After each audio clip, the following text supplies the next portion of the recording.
السلام علیکم سامعین، 24 ذی الحجہ کی تاریخ شروع ہو چکی ہے، 10 جون ہے۔ خبر کا عنوان ہے یوپی کے دیہی علاقوں میں پنچایتی چناؤ کے لحاظ سے بھی تقریباً 2 کروڑ ووٹ کٹ گئے ہیں۔ خبر سنیے تفصیل سے۔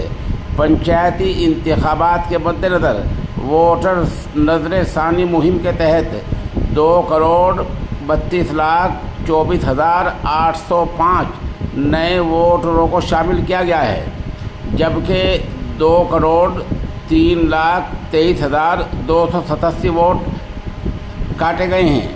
جن ووٹروں کے نام کٹے ہیں وہ یا تو مر چکے ہیں یا پھر کہیں دوسری جگہ چلے گئے ہیں، یا ان کے ڈپلیکیٹ اور جعلی ووٹ تھے، ایسے سب نام کٹ گئے ہیں۔ اس طرح نظر ثانی کے بعد 29,01,518 نئے ووٹروں کا اضافہ ہوا ہے۔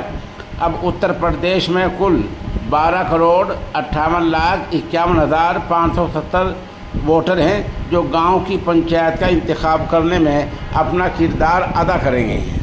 یہ معجون ہے طاقت کا خزانہ۔ عمر بڑھنے کے ساتھ ساتھ انسان کے اندر جو کمزوری آ جایا کرتی ہے، یہ اس کو بہت ہی فائدہ دیتا ہے۔ ہمارے نمبر 96 27 70 90 14 پر سمپرک کیا جا سکتا ہے۔